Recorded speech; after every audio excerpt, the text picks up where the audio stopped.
Next part हमसे क्या बोला है कि Rutherford model of atom. Rutherford smart बंदे थे, हालांकि Rutherford was the student of Thomson, याद रखना थॉमसन के स्टूडेंट थे रदरफोर्ड। जिन्होंने क्या सोचा कि अब इस पे एक्सपेरिमेंट करते हैं और बताते हैं कि एटम एक्चुअली में कैसा होता है, एटम क्या होता है। अब एक्चुअली थॉमसन ने क्या सोचा, थॉमसन ने थॉमसन ने जो पहली बार एक्सपेरिमेंट किया था उस समय जो चीजें सही लगी उन्होंने बताया, और उनके हिसाब से जो सही था उन्होंने वो बताया। फिर बाद में रदरफोर्ड आते हैं, उनके स्टूडेंट थे, उन्होंने सोचा कि यार मैं अपने सर की बातों को प्रूफ करता हूँ, सही करता हूँ। और जब प्रूफ करने बैठे तो उन्होंने एक्सपेरिमेंट परफॉर्म किया। उन्होंने सोचा कि भाई पहले क्या करता हूँ, एटम के अंदर है क्या, कैसे पता चलेगा एटम के अंदर क्या है।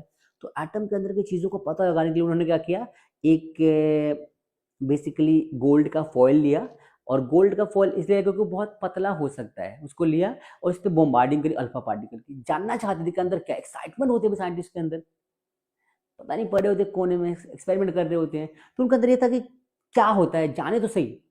तो सिस्टम अरेंजमेंट किया, अरेंजमेंट लगाया और अल्फा पार्टिकल को पास कराया। तो बेसिकली एक एक्सपेरिमेंट परफॉर्म किया इन्होंने to know more about the atoms, के एटम्स कैसे होते हैं, उनके अंदर क्या होता है। और इस एक्सपेरिमेंट को परफॉर्म करने के बाद उसको पहले ऑब्जर्व किया, ऑब्जर्व करने के बाद उसके रिजल्ट्स निकाले, और इन सभी चीज़ों के बाद उन्होंने अपना एक मॉडल सामने रखा दुनिया के, बोला कि एटम ऐसा होता है। और इट वॉज वेरी शॉकिंग कि रदरफोर्ड ने जो एक्सपेरिमेंट रखा था उसमें थॉमसन की बातें फेल हो रही थी। दुनिया वॉज शॉक्ड, ये कैसे हो गया। लेकिन इसी के साथ साथ रदरफोर्ड को भाई मिला नोबेल अवार्ड, क्योंकि ये बहुत इंपॉर्टेंट एक्सपेरिमेंट था, बहुत इंपॉर्टेंट एक अवार्ड, बहुत इंपॉर्टेंट डिस्कवरी थी उन्होंने किया था। एंड एक सबसे इंपॉर्टेंट चीज़ क्या थी कि रदरफोर्ड ने इसी के साथ साथ न्यूक्लियस की डिस्कवरी कर दी थी, जो कि बहुत बड़ी अचीवमेंट थी। और साथ साथ इन्होंने प्रोटॉन की डिस्कवरी भी कर दी थी भाई। तो बहुत सारी डिस्कवरीज इन्होंने करी, एंड इसी के बेस पे इनको क्या मिला था, Nobel award, life time Nobel award. ठीक है, चलिए समझते हैं क्या था। तो सबसे पहले बात करते हैं कि रदरफोर्ड मॉडल ऑफ एटम क्या होता है। कि अल्फा पार्टिकल का उन्होंने एक्सपेरिमेंट किया, जैसे बताया मैंने आपको क्या था उसमें, कि alpha particle experiment was performed in observation of Rutherford from thin foil gold obtain and important insights to the structure of atom. आगे बात समझ में, ठीक है भाई। क्या था अल्फा पार्टिकल, तो अल्फा पार्टिकल होता है क्या है, तो भाई अगर हम बस समझते हैं ध्यान से। Alpha particle is a helium ion. Helium में से अगर हम दो इलेक्ट्रॉन को बाहर निकाल दें तो वो बन जाता है अल्फा पार्टिकल, जिसमें बेसिकली दो प्रोटॉन होते हैं, कुछ भी नहीं। From his both the electrons have been removed and has charge equal to the two electron. ठीक है भाई, दो इलेक्ट्रॉन और दो प्रोटॉन का charge E is equal to P होता है। तो टू इलेक्ट्रॉन मतलब इसी का अल्फा पार्टिकल जो होता है क्या होता है, तो alpha particle is equal to two electron is equal to two proton. ये हो जाता है हमारे चार्ज के मामले में, लिखा है यहाँ पे। अल्फा पार्टिकल जो होता है बच्चों, ये कैसा होता है, तो टू इलेक्ट्रॉन के चार्ज के बराबर, और मास कितना होता है, इसका मास होता है फोर प्रोटॉन के मास के बराबर, याद रखना। तो ये यहाँ पे लिखा हुआ है कि अल्फा पार्टिकल का जो चार्ज होता है, charge of two electron and mass of four proton. ठीक है भाई, तो अल्फा पार्टिकल समझ में आ गया कि एक हीलियम एटम में से दो इलेक्ट्रॉन को बाहर निकाल देंगे तो अल्फा पार्टिकल बन जाएगा पॉजिटिव चार्ज वाला। ये था, ये एक्सपेरिमेंट था उनका। ये कैसे काम करता है आगे डिस्कस करेंगे, आइए समझते हैं तरीके से। तो उन्होंने सबसे पहले क्या किया, एक गोल्ड का फॉइल लिया, चूज किया। क्या गोल्ड चूज किया भाई, गोल्ड फॉइल। कई बार क्वेश्चन आता है गोल्ड फॉइल क्यों चूज किया, क्योंकि गोल्ड फॉइल बहुत ज्यादा मेलेबल होता है, तो उसको और पतले से पतले थीन शीट में कन्वर्ट कर सकते हैं ताकि और बेटर रिजल्ट हमें मिले। ठीक है, आइए समझते हैं। तो यहाँ पे आता है ऑब्जर्वेशन। ऑब्जर्वेशन से पहले समझते हैं रिजल्ट क्या था, ध्यान से देखो भाई। अल्फा पार्टिकल जो था ये क्या था, हमारा रेडियो एक्टिव सोर्स था भाई, जो अल्फा पार्टिकल प्रोड्यूस कर सकता था। ये बीम ऑफ पार्टिकल है, ये बेसिकली क्या है, सोर्स ऑफ अल्फा पार्टिकल।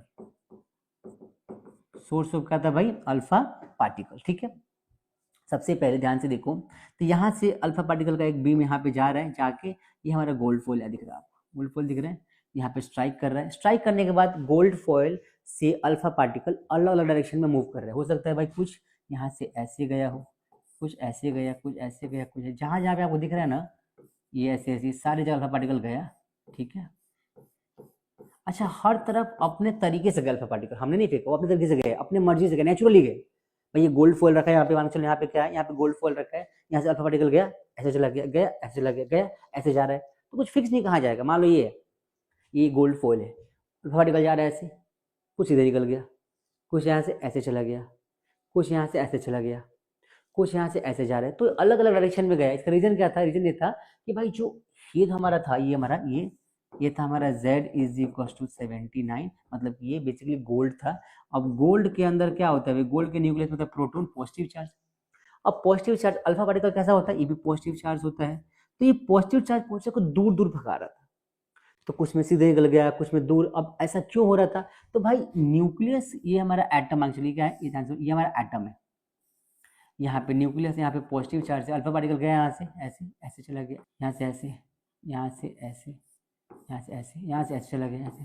तो अल्फा पार्टिकल न्यूक्लियस के पास जाके वहां से कम ज्यादा दूर पास ऐसे बेंड हो रहा था। रीजन क्या था कि अल्फा पार्टिकल क्या था, पॉजिटिव चार्ज था यहाँ से, ठीक है, यहाँ पॉजिटिव चार्ज इसको रिपेल कर रहा था, ठीक है।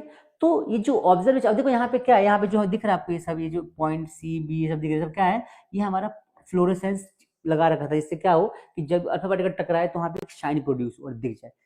फ्लोरेसेंस क्या बोलते हैं, फ्लोरेसेंस की स्क्रीन, स्क्रीन थी हमारी कौन सी, फ्लोरेसेंस,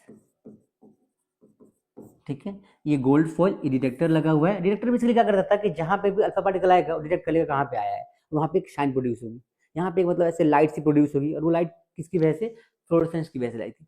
तो फ्लोरेसेंस की वजह से लाइट प्रोड्यूस होती थी, समझ में आता था कि अल्फा पार्टिकल कहाँ पे जा रहा है, और इसकी वजह से क्या होता था, इसकी वजह से बेसिकली ये एक्सपेरिमेंट परफॉर्म हो पाया। इस एक्सपेरिमेंट के जो ऑब्जर्वेशन थे उसको देखा गया, रदरफोर्ड ने उसको देखा अच्छे से। देखने के बाद क्या किया उन्होंने इसके बारे में कुछ लिखा। क्या पॉइंट लिखा, ध्यान से देखो। तो most of the alpha particle pass straight through gold foil और differ by very small angle. तो बहुत सारे अल्फा पार्टिकल जो थे सीधे निकल गए और कुछ एंगल से डिफ्लेक्ट हुए। क्यों भाई, क्योंकि जो अल्फा पार्टिकल न्यूक्लियस से पास से गया होगा थोड़ा सा बेंड हुआ होगा, जो न्यूक्लियस से दूर गया होगा न्यूक्लियस का पॉजिटिव चार्ज अल्फा पार्टिकल को अफेक्ट नहीं कर रहा होगा, सीधे निकल गया। और एटम के अंदर मोस्ट ऑफ द स्पेस खाली भी होता है, ये बात आगे पता चलेगी आपको। A few alpha particle more than 8000 get deflected through 90, मतलब 8000 में से कुछ पार्टिकल थे जो ऐसे गए और ऐसे मुड़े, ऐसे गए ऐसे मुड़े 90 के एंगल से, यहां से जाके ऐसे मुड़े होंगे, ऐसे मुड़े होंगे। तीसरा क्या था कि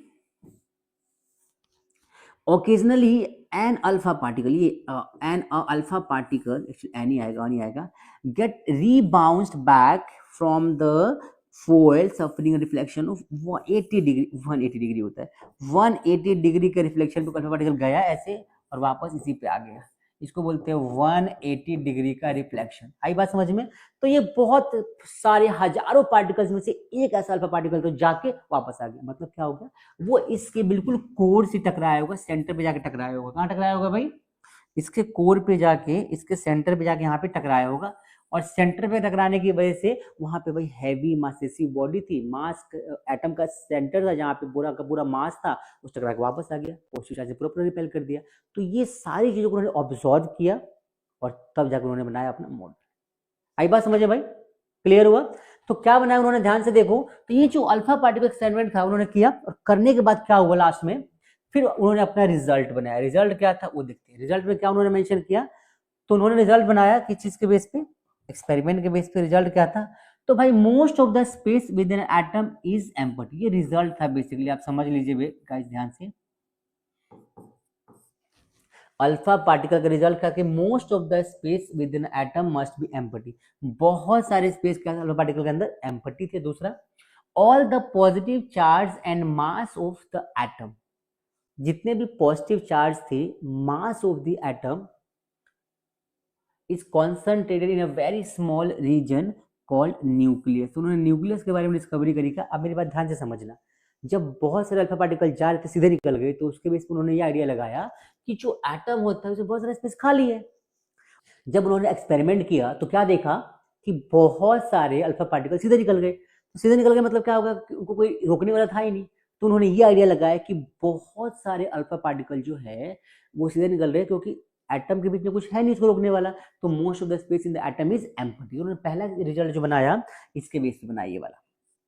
दूसरा पॉइंट क्या था कि ऑल द पॉजिटिव चार्ज, जितना भी पॉजिटिव चार्ज है और मास एटम का, वो सेंटर में लाई करता है, क्योंकि उससे एक जो हमारा एटम था, एक अल्फा पार्टिकल था, वो 180 के एंगल पे रिफ्लेक्ट होकर आया था। मतलब कि जो सेंटर में है वो पॉजिटिव चार्ज है और मास पूरे एटम का वही बनाई करता है।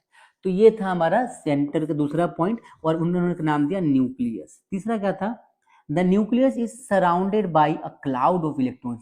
न्यूक्लियस जो होता है वो उसके आसपास इलेक्ट्रॉन्स का क्लाउड होता है बहुत ज्यादा।